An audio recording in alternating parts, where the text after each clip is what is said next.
Do you think it's possible to find love, lasting love, if you haven't healed yet? I do. And I think there's degrees. There's degrees of healing because I don't think any of us are healed in terms of we're perfect. But we can be on the journey and be self-aware enough and to know how to qualify a person for willingness. And if we meet a person who has the willingness and the core values match, and both people say, yes, here's my baggage, here's your baggage, I see you and I acknowledge that this isn't going to always be easy, but I'm willing to do the work along the way, that's a great sign that the relationship has potential, because that was Ben and I. You know, You're both on a healing journey. we were on a healing journey Yeah, together. of course. We weren't like, oh, we've done our work and now we're going to fade off into the sunset together. We're like, okay, we're committed to being together. And soon we quickly realize there's no better match than each other. And yet it's still going to be difficult. So when it gets difficult, what are we going to do about it? That's the thing you need to clarify. Because if you're the person who says, well, relationships should be easy, if we have to see a therapist or if we need to do inner work, then there's something wrong, which is the belief system of many people out there, then you don't have a chance. But if you're both aware enough to say, yeah, I've got some stuff, you know, I'm avoidant or I'm anxious and I'm going to work on that and I want to work on it with you, great. What I think is interesting, you know, listen, I don't have kids yet, so I know I'm going to get a ton of comments about this. Wait till you have kids. It's going to get harder. It's going to all these different things. I get it. And I'm not discounting anyone's experience.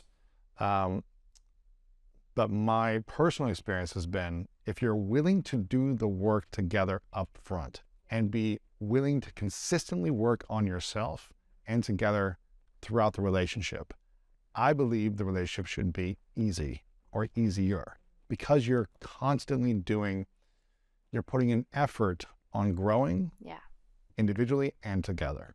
Then it should be, yes, there's going to be challenges and adversities and breakdowns, but because you're in it together, growing together, taking responsibility and accepting of one another, then it's going to feel a lot easier.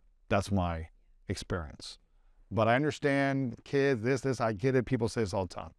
And I'm not discounting that. I'm sure there's going to be challenges, but I think when you're both in it together, willing to do the work consistently, it should be easier. It should be easier, but that doesn't make it easy. And I think for all of us, we have a different level of tolerance and nervous system capacity and desire to be with that person is the foundation.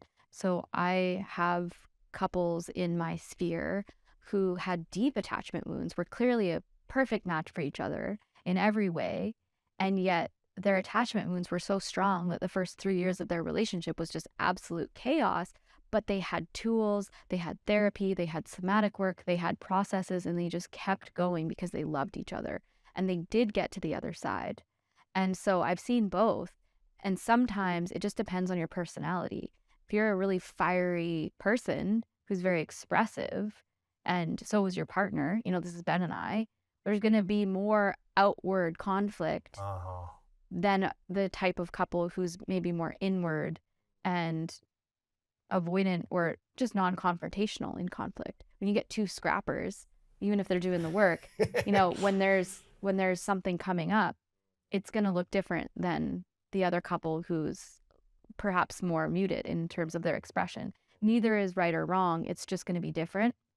And we have to assess what we're tolerant of, what our boundaries are, and make agreements for how we're going to navigate conflict so that we don't destroy the relationship along the way, which we can easily do.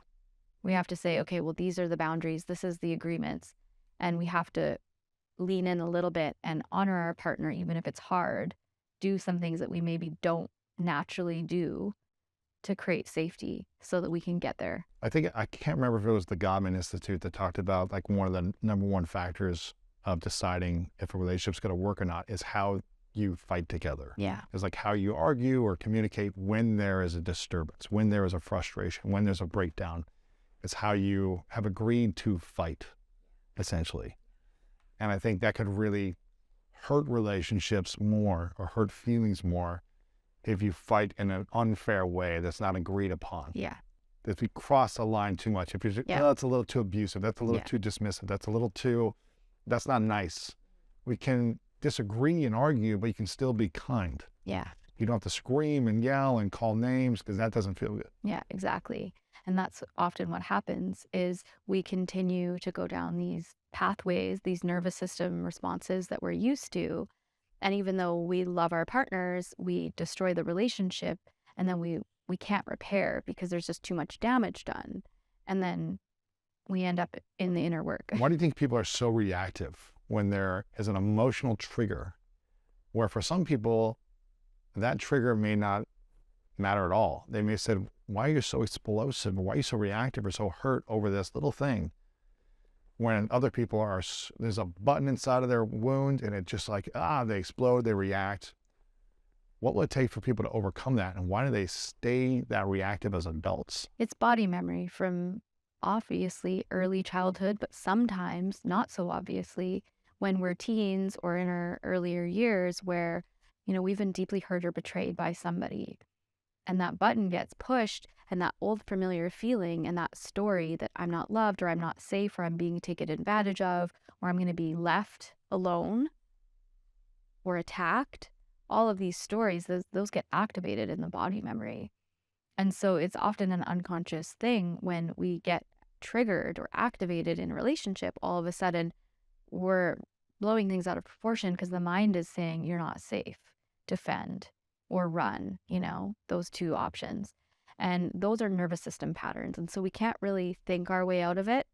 And it's helpful to have tools. It's helpful to have self-awareness, but meditating isn't going to be the answer. The answer is going to be working with your body to reorient to what it feels like to be safe and secure inside of you.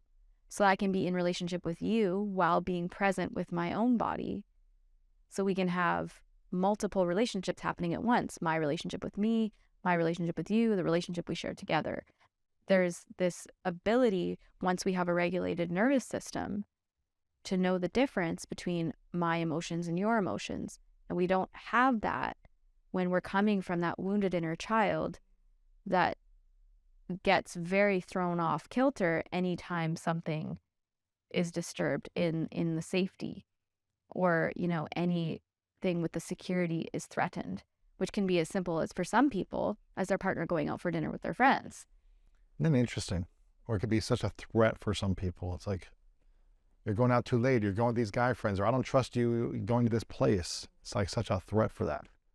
Yeah, for somebody who's experienced betrayal or abandonment, or perhaps their parents got divorced and then their mom or their dad remarried and they felt replaced, that's going to be the kind of situation that will cause deep jealousy or feelings of insecurity and worry. And so again, it comes back to working with the body memory and being able to recognize in those moments, oh, I'm having body memory that I'm not safe, but actually I am safe. I'm here now, and it's okay for me to let go of this story right now. And I'm going to do something to regulate myself, let my partner go and live their life. Perhaps I can go and live my life, Right.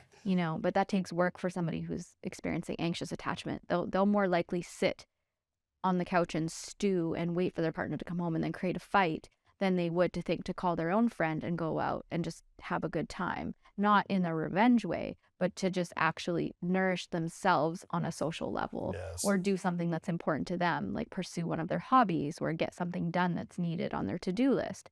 And that's what it means to come back to center and to mature in relationship so that we can live lives as individuals and create interdependence.